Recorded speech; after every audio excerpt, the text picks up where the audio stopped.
ایک دفعہ حضور کی زبان نور سے نکلا، ایک دفعہ صرف، کہ ایک اویسے کرنی ہے، یہ صحیح مسلم ہے، ایک دفعہ نکلا، ایک اویس کرنی ہے۔ کرن کی شاخ ہے مراد، اس شاخ سے تعلق رکھتے ہیں، باپ کا نام عامر ہے، اویس بن عامر کہلاتے ہیں، برس کے نشان تھے۔ یہ دیکھو یہ ساری نشانیاں حضور نے بتائیں۔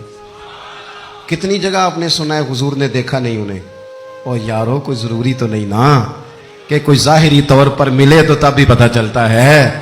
محبوب کو پتہ ہے کون کہاں کہاں بیٹھ کے روتا ہے۔ لب واہ ہیں، آنکھیں بند ہیں، پھیلی ہیں جھولیاں، کتنی مزے کی بھیک تیرے پاک در کی، کتنی مزے کی بھیک ماہ مدینہ اپنی تجلی عطا کرے۔ یہ ڈھلتی چاندنی تو پہر دو پہر کی، او دیکھو نا روزے دے دوالے نے غلامہ دیا ٹولیاں، وہ ایک پہ سن دے کروڑاں دیاں بولیاں، اور بڑی امید ہے، بڑی امید ہے سرکار قدموں میں بلائیں گے۔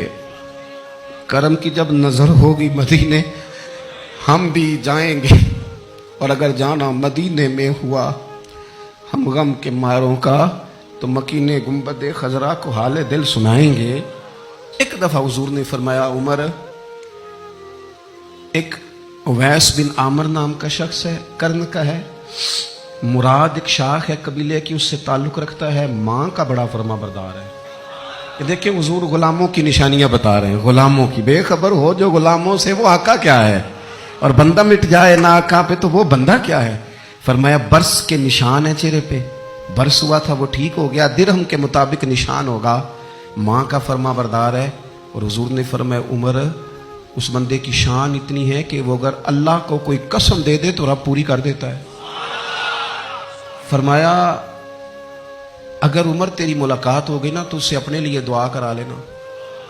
بس طے کر لیا حضرت عمر نے۔ جو بندہ بھی یمن سے آئے عمر پوچھیں اویس کو جانتے ہو، اویس کو جانتے ہو، جو بھی ملے نا حضرت عمر پوچھیں اویس کو جانتے ہو۔ ایک وقت وہ آ گیا کہ حضرت اویس خود ہی آ گئے، حضرت عمر کی ملاقات ہو گئی۔ آپ ذرا دیکھنا نشانیاں بتا رہے، کہنے لگے آپ کا نام اویس بن عامر ہے، مراد کی شاخ سے ہیں، یہ چہرے پر نشان ہیں، ماں کے فرما بردار ہیں۔ کہاں؟ کہنے لگے اٹھاؤ پھر ہاتھ میرے لیے دعا کرو۔ حضرت اویس بن عامر اویس کرنی رضی اللہ تعالیٰ عنہ کہنے لگے عمر میں آپ کے لیے دعا کروں؟ فرمایا کرو نا، اس لیے کہ مدینے والے حبیب نے کہا تھا دعا کرانا۔ حضور نے کرو نا دعا، ہم نے تو طے کر لیا۔ ایک نقشہ محبوب نے بتایا تھا ایک دفعہ کہ وہاں سے آئے گا، ایک دفعہ وہ نقشہ بتایا تھا کہ وہ کرن کا یمن کا، ایک دفعہ کہا تھا وہ آئے گا۔ بس پھر میری عمر مدینے دے ٹبیاں دی تصویر بناؤندے ہی گزر گئی۔ ساری زندگی پوچھا اویس تو نہیں نام، پھر وہ مل گئے تو کہا دعا کرو، دعا کرائی۔ پھر حضرت فاروق اعظم رضی اللہ تعالیٰ عنہ حضرت اویس کرنی سے کہنے لگے آپ کہاں جانے کا ارادہ رکھتے ہیں؟ یہ سارا کچھ صحیح حدیث میں موجود ہے۔ تو حضرت اویس کرنی کہنے لگے میں کوفے جانے کا ارادہ رکھتا ہوں۔ کہا میں کوفے کے گورنر کے نام خط لکھ دوں کہ اویس آ رہا ہے؟ تو حضرت اویس کرنی کہنے لگے نا نا نا نا نا، ہمیں پروٹوکول نہیں چاہیے، میں نا سادہ رہنا پسند کرتا ہوں، اسی کسے دے کچھ نہیں جو لگ دے، نہ کوئی ساڈا دردی، بس کونے میں پیچھے۔ ہم کوئی سٹیج کے شوقین لوگ ہیں، ہم کوئی نعروں کے شوقین لوگ ہیں، ہم کوئی تصویروں کے شوقین، ہم تو پیچھے بیٹھنا، بس کسی کو نظر آئے نہ آئے۔ عمر نے تو خود بتا دیا نا کہ مدینے والے کی نظر میں ہیں آپ نظر میں ہیں۔ مختصر سی میری کہانی ہے، یہ جو بھی ہے ان کی مہربانی ہے، جب ان کی نظر میں ہے تو پھر کیمرے کی نظر میں آئیں چاہے۔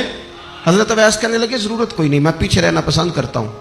تو حضرت عمر نے کوفے بھیج دیا، ایک بڑا رئیس آیا حضرت عمر سے ملنے کوفے کا، تو جناب عمر فرمانے لگے اویس کرنی کو جانتے ہو؟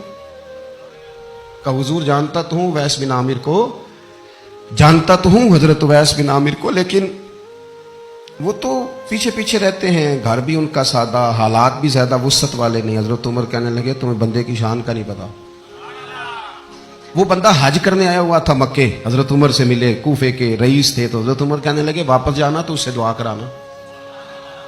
یہ رئیس واپس گئے، حضرت اویس سے ملاقات ہوئی رضی اللہ تعالیٰ عنہ، تو کہنے لگے میرے لیے دعا کریں۔ وہ کہنے لگے آپ حج کر کے آئے ہیں، آپ دعا کریں۔ کہ نہیں آپ کریں، کہنے لگے آپ حج کر کے آئے آپ کریں۔ کہنے لگے نہیں آپ کریں. تو حضرت اویس سمجھ گئے, کہنے لگے عمر سے مل کے آئے.